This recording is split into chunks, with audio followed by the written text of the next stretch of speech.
What's up, people? Welcome to Digital Learning Day, uh, March 15th. 2 days before St. Patty's Day. Look, Aaron go brah. Boom, Ireland forever. What?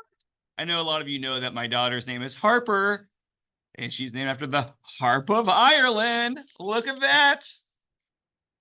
I mean, hello, it makes sense. Look at this whiteness. This is like milk, silk. Yeah, there's nothing here. There's no pigmentation at all. Okay. I have literally the island of Ireland is across my face. So very excited about the weekend. And I hope that y'all get y'all's work done today. So that way you can enjoy the weekend as well. You can have some like boiled cabbage and some carrots with thyme on it. You can have some shepherd's pie, which I mean I really do enjoy. Put a little cheese on the top of it and some Tabasco sauce. Yes. That's not actually Gaelic what I just said, but if you listen to Cormac McCarthy read his awesome memoir, Angela's Ashes, you will find out that people who are Irish, they do use a lot of aspirations. So, anyways, you're here because you have an assignment to complete, and I want you to complete it because next week we are writing the performance finals in your blue books. So let's get that started. Okay. The thing I'm gonna focus on for your performance final is your introduction and your so not your introduction really. So your thesis points. Okay. If you recall, you have, which I'll put this up on the screen in a moment. Okay. If you recall your rubric that I've already given you, you should already have. Um, you get a point. One of the points of the six comes from your thesis statement. And then one of the points of the six is your sophistication point. So what I'm going to really be focused on in grading your rhetorical analysis slash midterms essays is the writing of your thesis, which really, as we've discussed, is more like a thesis intro rather than just a sentence or a statement. Um, and if you do that correctly, as we'll talk about in a moment, you would have created your line of reasoning, and you would have had established already the sophistication aspect of your essay, in which you will just have to then support throughout the rest of it. Okay, so this lesson, for the most part, it is review, because we've been the very first essay we ever wrote for this class back in like September was a rhetorical analysis essay. And so this is the maybe fourth one we've done. And I just keep re-hitting all the stuff. All right. I want you to be nauseated by the time the actual exam arrives, and so ready to just take it because we've done so much. All right. So I'm going to review some stuff. I gave some of this stuff to you yesterday. I gave this to you yesterday that you're going to be working on. All right. You should already have your rubric because I've already given that to you. We're going to be using the two released essays that we have already, not essays, with the prompts that we've already read through and we've already worked on, and you've already created your space cats for, which is due. If you have not actually turned this in, you need to do it, especially on Monday. Okay.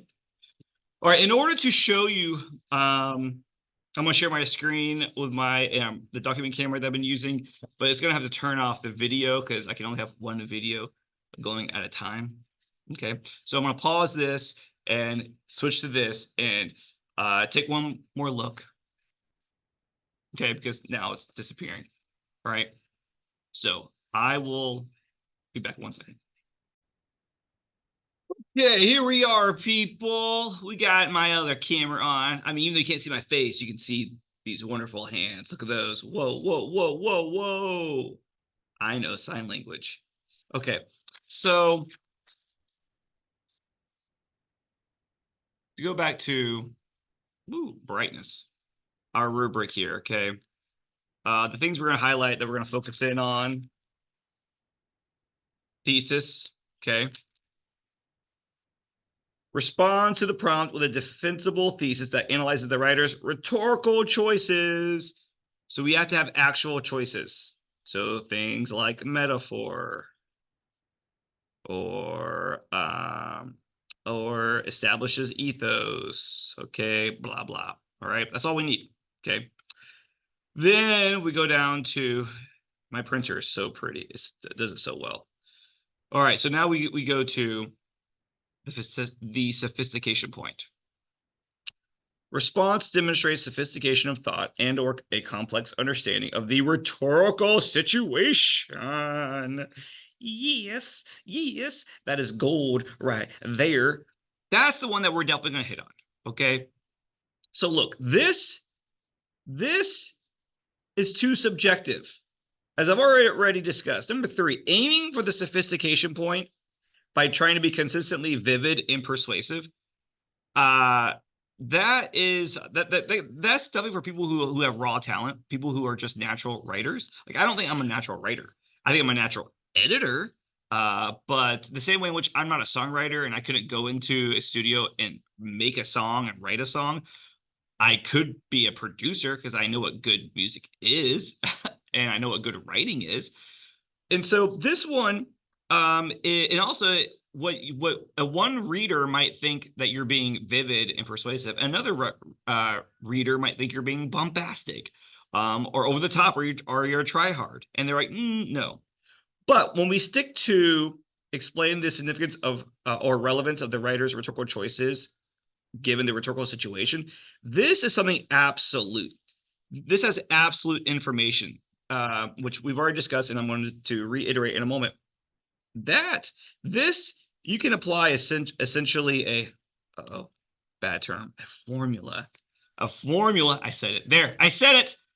You can apply a formula to achieve the rhetorical situation.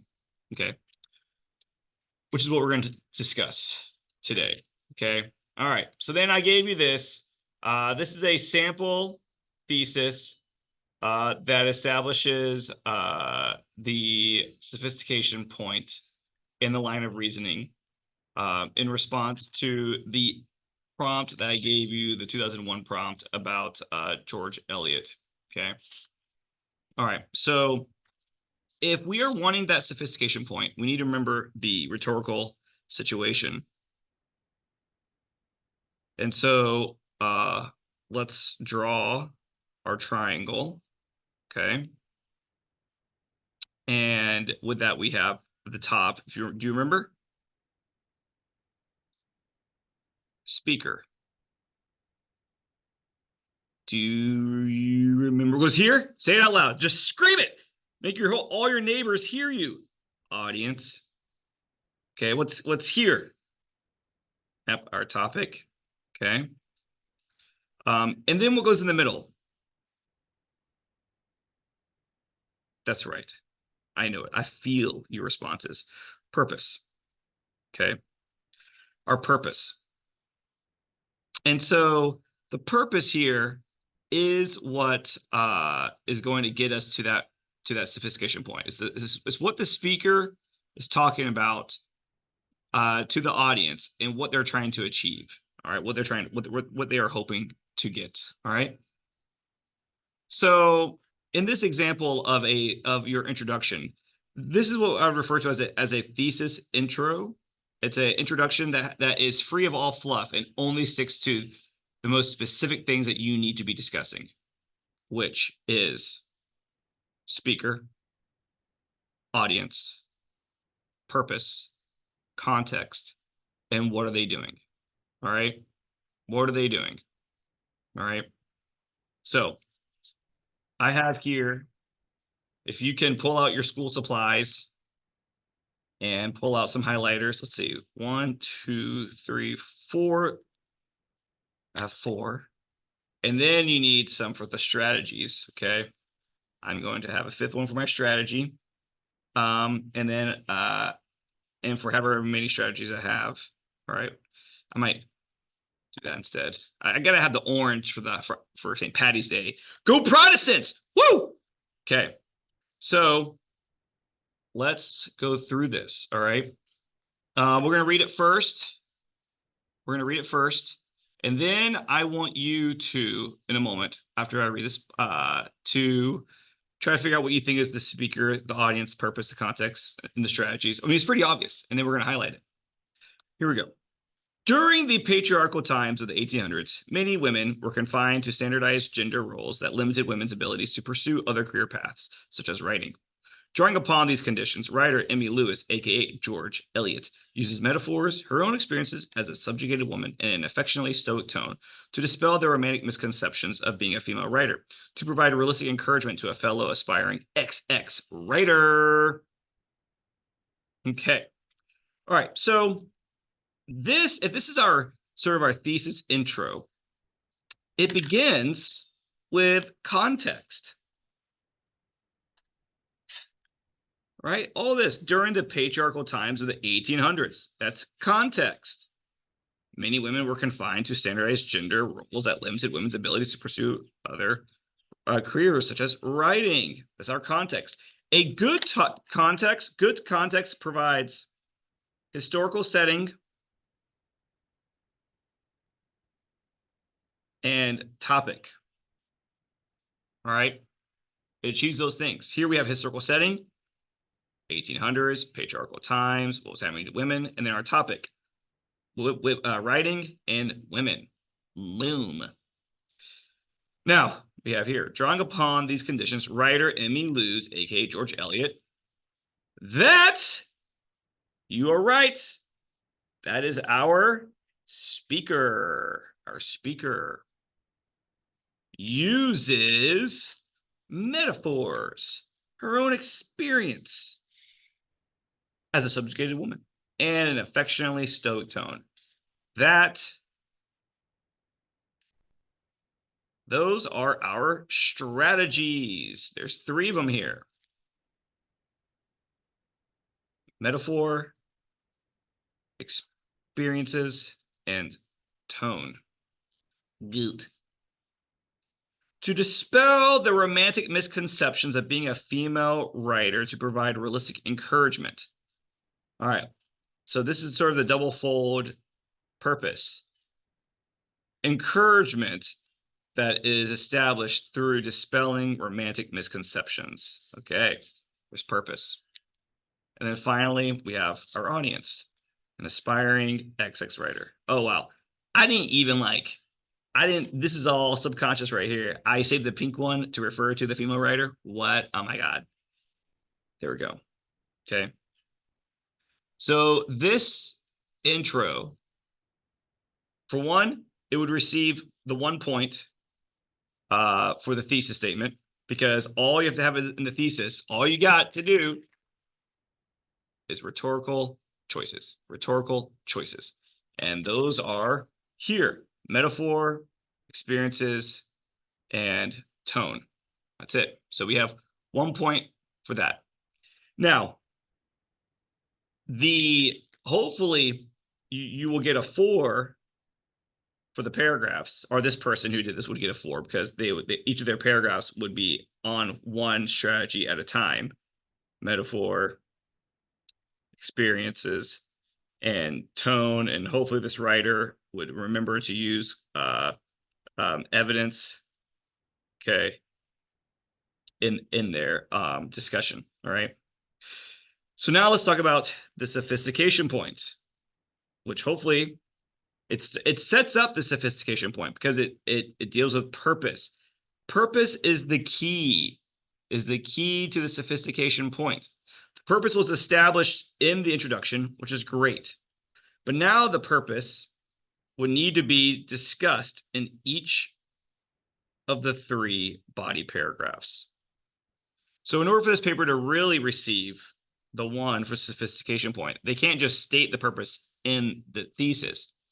They would need to, each of their body paragraphs, which is what you are going to do on, I don't know, Monday, body paragraph, is that each body paragraph, you would need to have your claim, which your claim is you're going to discuss one of these strategies per paragraph.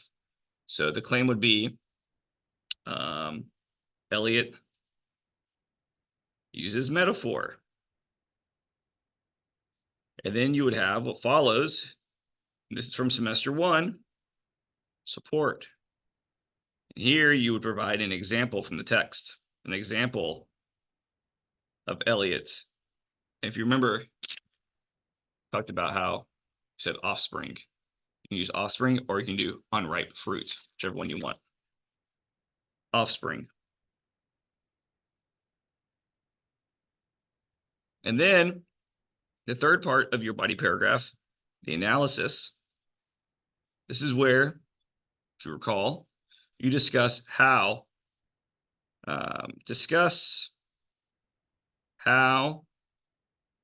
this strategy works to achieve her purpose. Every body paragraph is the same in terms of structure. This body paragraph is about metaphor. The next one would be about experience. Elliot uses her own experiences as a woman. Support, she would talk about the pain that she went through as a woman, and then how that supports her purpose. And then same thing with tone. If you do that, then you will get the 1. If you write this type of thesis, you'll get a 1 for the thesis point. It's only 1 point, as you remember. And then if each of your body paragraphs, you have a claim that connects to your line of reasoning that you established up here, and you have evidence from the text, and you discuss how that evidence supports the purpose, and you do that for each of those 3 body paragraphs, then you'll get a 4 for the body paragraphs, and then you'll get a 1 for the sophistication point. Because the sophistication point is just discussing how the speaker speaks to the audience and uses strategies to achieve their purpose. Okay. All right. So the work that you're going to do today, I have posted the free response questions for 2015. Wait, hold on. Let me let's get back to my face, because I know this was what you all want.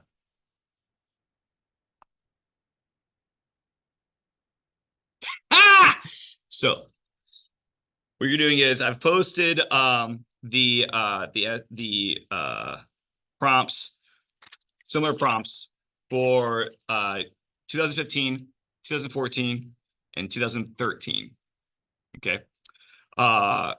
Read one, pick one, read it, and write a thesis statement. A thesis statement or a thesis intro, 2 sentences that achieves all these things, that where you establish the rhetorical situation by mentioning the speaker, the audience, the purpose, providing context, and listing strategies. All right. And you do all those, and we'll go over those on Monday.